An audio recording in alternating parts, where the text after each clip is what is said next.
Hi, this is Lisa Tomei Zonneveld, your host and manager of Prolific Pulse Press LLC. I'm so happy today to welcome Richard Fireman.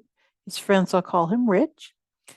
He has been writing for over 50 years and has given readings at several libraries, Barnes& and Noble, and several other places, including the Colts Neck Fair in New Jersey, where he lives. He has had almost 100 poems published in the Monmouth Review.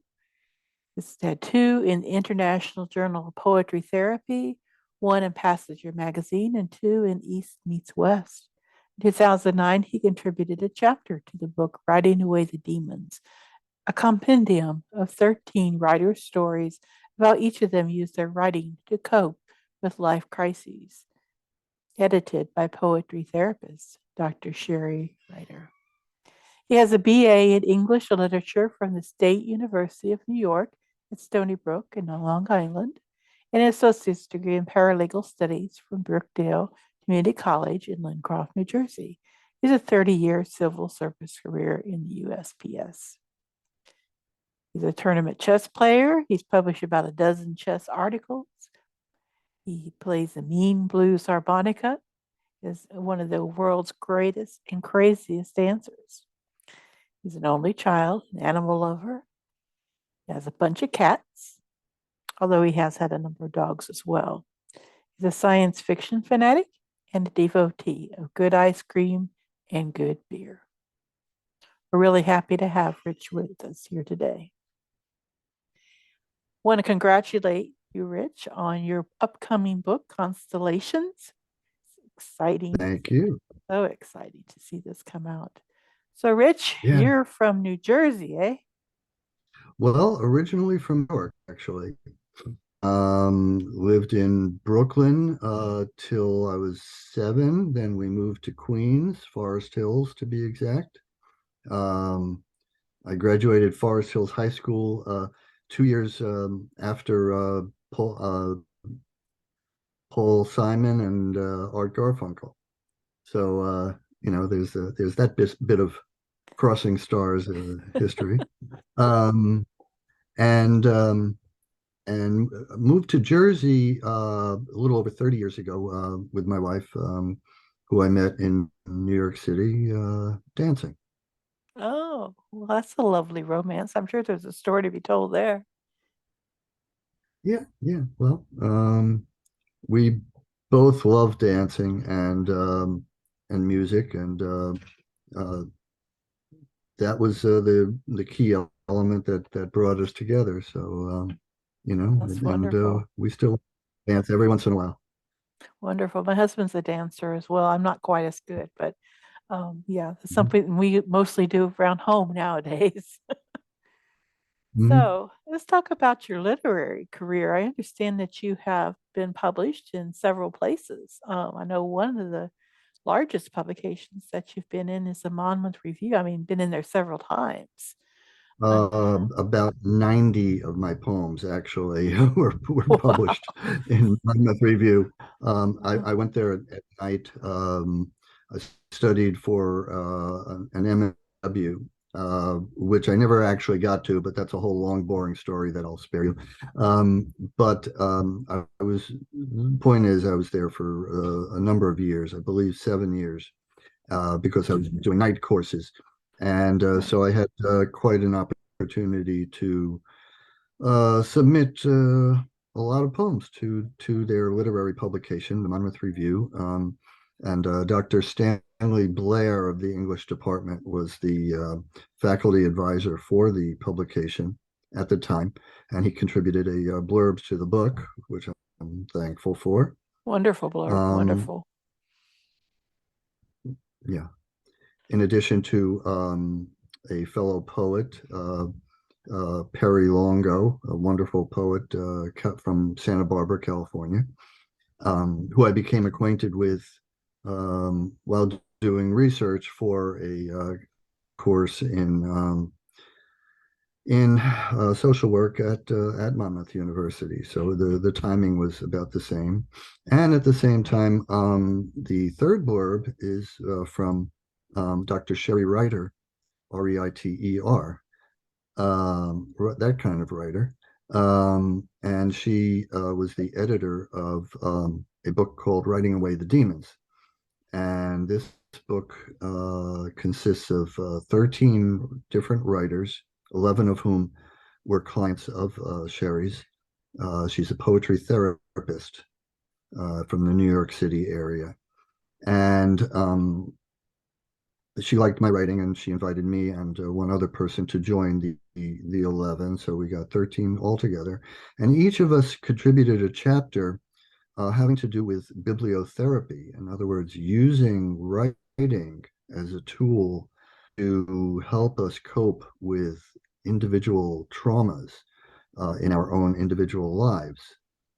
Um, some of these were very, very intense, such as cancer, Vietnam War veteran, multiple sclerosis, physical and emotional abuse by a partner, alcoholism. Um, my particular chapter did not deal with those. Mine dealt with um, my difficulty in dealing with my mother's Alzheimer's in the last 5 years of her life. And my poetry helped me handle it, cope with it, try to understand it, um, cathartically deal with my emotions that came up at the time during those 5 years. And she passed in 2001. And that was the subject of my chapter of the book, Writing Away the Demons. It's available on Amazon. Yeah, I'm definitely going to have to pick up a copy of that.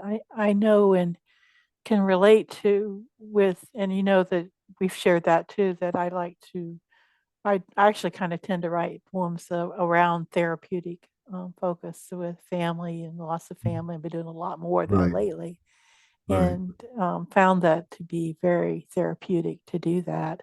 I'd never heard of a poetry therapist until you told me about Dr. Ryder. And Yeah, I think it's a that's thing. fascinating. Yeah, It's yeah. really a thing.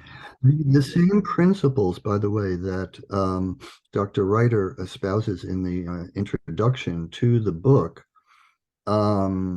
which he calls transformative writing as a category. These same principles can be utilized for other arts as well, therapeutically, drama, painting, sculpture, music, dance. Um, it's the same principle to transform what's inside um, in dealing with the feelings and sometimes the ideas that need to be worked with so that the individual can heal, can come to a place of closure for whatever issue they're having to deal with. So someone, for instance, might not be inclined to write about their feelings, Hmm. but maybe to paint or to sing or to compose a piece of music or dance. It's still the same idea, the same principle, and it still Right. works constructively. You know. Exactly. My mother passed on my senior year of college, and I was taking a weaving class as an elective. We had to do so many electives. So I was a social work student, but I would stay in the weaving room hours into the night, pounding out my anger into these really challenging mats that I was creating. Mhm. And I mean, I'd have to literally get up and move the loom because I would pound so hard it would slide across the Right, floor. And that right, was very therapeutic for me. That was how I worked out a lot of my right. anger. So, yeah, Yeah, very cathartic, right? Yeah. very, very cathartic. Mhm. Now, I also understand that you are an avid tournament chess player. So, you have a little fun with that. Yeah, one could say that. Yeah, that's my it's more than a hobby really, because I've also been involved with the organizational aspect of it in the Commercial Chess League of New York when I lived there, and now even online as well. And I've written a number of articles, some of which have been published in national chess magazines and online as well.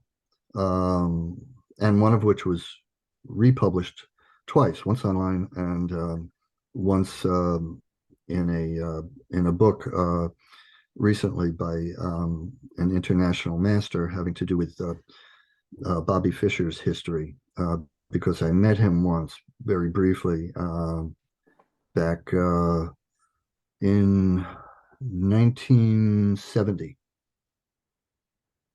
Oh, just 2 years before he became world champion. Yeah, and it was interesting, and I recorded it and I jotted down notes, and it later became a little memoir, and it was favorably reviewed. So that was one of my contributions to chess literature. fun, fun. It's always good to have something else, but yet you couldn't help but write about it as well. That's just the writer in you. Yeah, it was impressive. It was Yeah. interesting. So Yeah. that writing actually caused you to go for a BA in English literature. To the Yeah, I discovered my writing ability right around the time of freshman year of college. I had previously been kind of turned off to literature from high school education, having to read Return of the Native by Hardy twice. I think we had to read it for two different classes. The Heath, the Endless Heath, um, and um, and so I was an avid science fiction reader always since I was a real youngster. I had a library card since the age of 4, so I was always loving to read. Um, but I never knew I could write, and I didn't. I experimented with it a little bit when I was about 12 years old. I started writing a science fiction novel that I never finished, but then I rediscovered literature with the aid of a brilliant teacher in freshman English at Stony Brook, where I went to school out in Long Island, Dr. Richard Lee, and not Dr., but Richard Lee was his name. And he saw that I was interested and had some creative ability, and he kind of nurtured me. He encouraged me greatly and gave me some really good stuff to read, and he turned me on to literature and to writing and creativity, and then I just kept going. oh, It was that's it was a wonderful. world that I found natural to me. Yeah. Hmm. Wonderful. That's great. Now, I know you have some poetry to read to us that you have in your book, Constellations. But before we I get think into that, I want you to tell us about Constellations itself. Why are you calling a poetry book Constellations? it's meant metaphorically. Let me clarify that. I'm not a believer in astrology. But I think that what constellations represent are people's attempts from ancient times Mhm. and continuing through the present, to try to find patterns and meaning in the universe. Try to find guidance from the stars. Try to find um, what makes sense in the heavens and on Earth, uh, and in our aspirations uh, to be like the gods that we project onto the heavens in the constellations, in their adventures that we kind of extrapolate from our lives to kind of fill up our mythologies of um, what it's all about and who we are as the human race and our place in the universe and where we've been and where we're going. So when I use the term constellations, I'm kind of using it loosely in the sense of patterns of meaning or attempts to find spots.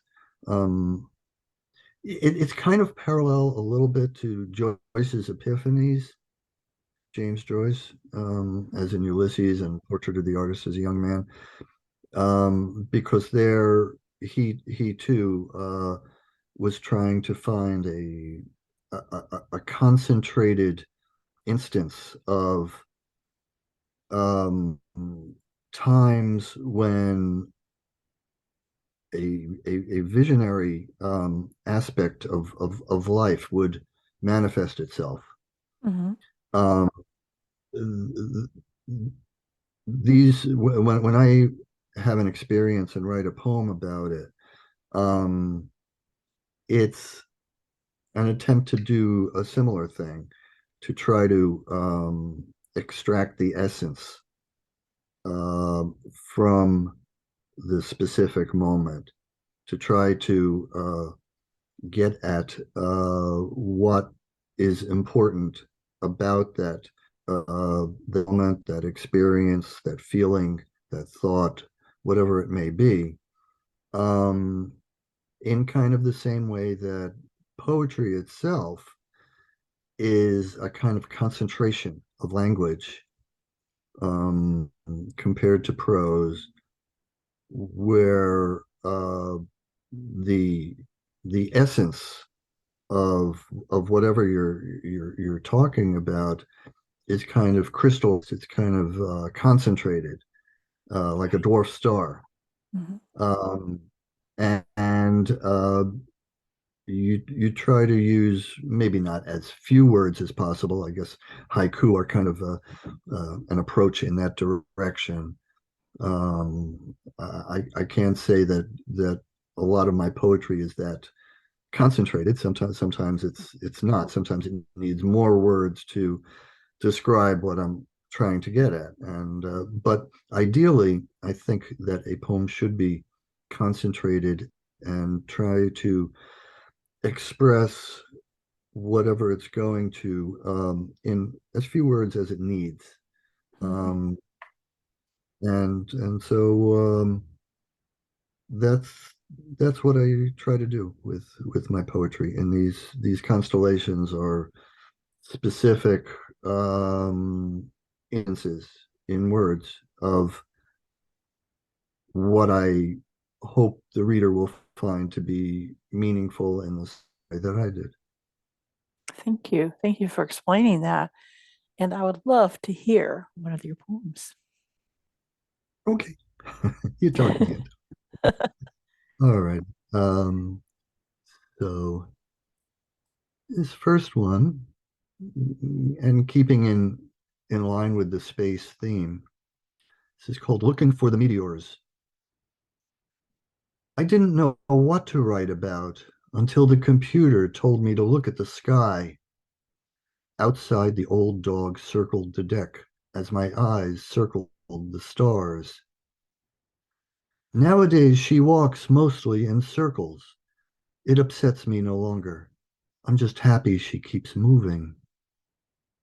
What is the difference how much time she takes, we take, when it is all done? Into the blue and out. The connections all still there. The clouds and the oceans, the lightning and the trees, the branches of love sprouting. Excellent. Love that. Thank you. Very relatable as well. If anybody that's been in a situation of caregiving like you were in with your mom um, can relate to that as well. Yeah. This particular this particular poem actually And it's kind of interesting that you had that take on it because this one was not about my mom. This one was about my a dog I had, a husky, Oh, wow. and she was walking on the deck. She had problems. She was in her later years, and she's very confused, and she was undergoing a similar, almost like a dementia. Mhm. Um, so there are parallels there. Yeah, I can Um, understand that. I had a dog, a Peewee, who also was getting older and a uh-huh, little bit more confused about some things. So, yeah, definitely be right. translated to animals for sure. Yeah. Now this one is about my mom, and it's called New Worlds Need Names. This time it was all going well, but as we watched the TV, she said, "It's going too well. Something's going to happen." At the end of the show, I got ready to leave, and she asked me to take her home. She was home. She didn't know, like she didn't know I came to see her each week, or what a galaxy was, or how to tear a tissue. She couldn't understand how I knew she'd be there, how I'd know what planet to point the ship at.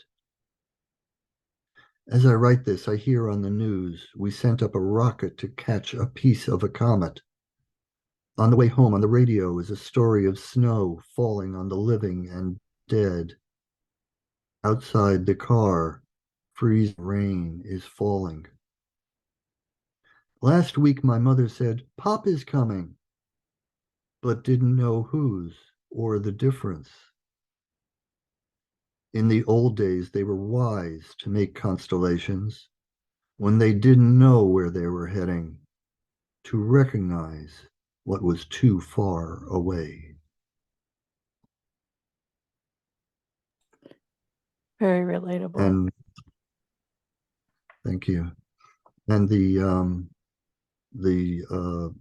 radio story that I referenced in that poem was also by James Joyce, called "The Dead," one of the most famous short stories of anyone.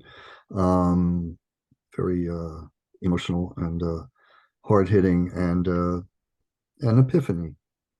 So it kind of comes full circle there. Absolutely. Absolutely. And your next poem, Wonder Riddle, is actually one of my favorite poems in the book. So I'm glad that Oh, you good. chose this for the reading today. Okay. Yeah, this is a recent poem, and it's in a it's an experiment. Okay. Wonder riddle. I look for meteors in the sky. I wonder if they look for me. Why not it is to wonder why I take the time to even try. The days that drive us to be sweet are often days we're most in pain, which doesn't mean that we entreat their suffering to begin again. This time it is the time we need to see the reasons that we feed the sun we see that finally finds the dreams we push into the sky. And that's a different poem for you because I don't read a lot of rhyming poems from you. And so, Yeah, I don't have a lot. I'm trying to broaden my horizons in my old age here. Um, there's something in riddles and nursery rhymes that um, kind of captures a magical innocence, I think. And I was trying to capture that spirit in this poem or with this poem, um, and kind of return to a kind of an innocence in hoping for a kind of rebirth. well, did So, wonderful with it. And I like this. It's very, it flows so well. I'm not a big rhymer as well. And so, but I enjoy reading mhm. a lot of rhyme. So it's kind of, I'm the Yeah. opposite ends of things, but um, it's a beautiful poem. Whimsical. It is whimsical. That's a good word for it. Good whimsical. And I Yeah. find your book to be fascinating. I'm looking for it to get in other people's hands. I know your feedback has been great from your blurbs. From the doctors who have contributed their feedback on the book, and it's been really awesome to see what they have to say about it. So, really looking forward to getting this in other people's hands. Rich, is there Yeah. anything that I haven't asked you that you would like to comment on or that you'd like to talk about? Um, Not off the top of my head, and as you can see, not much is getting in the way there. Um, so no, I just hope well, I'm working on a website which will have some samples from the book and maybe a couple of interviews. I've Mm. done a few in addition to this one with you. And also maybe some samples of my chess writing and maybe the chapter of the book from Writing Away the Demons. I might put that on the website too, or a part of it. I don't know. More decisions to be made, but Right. I'm hoping that will give potential readers and actual readers a an insight into more aspects of my writing and perhaps interest more people to buy the book and hopefully enjoy it. Right. Thank you, Rich. And the book will be available in December. We're still in the final stages of it. It's almost there. Constellations, poems by Richard Fireman. I'll keep calling you Rich. The book has Richard Mhm. on it. So it will be coming available to all your different online stores. You'll be seeing it come out soon, and we'll be definitely posting it on the blog so that people will know it's out there and get out there and grab you a copy because you don't want to miss this. This is a beautiful book, and it's been a pleasure to work with you, Rich. Thank you so much. Likewise with you, and you may I say you've done a beautiful job in the production of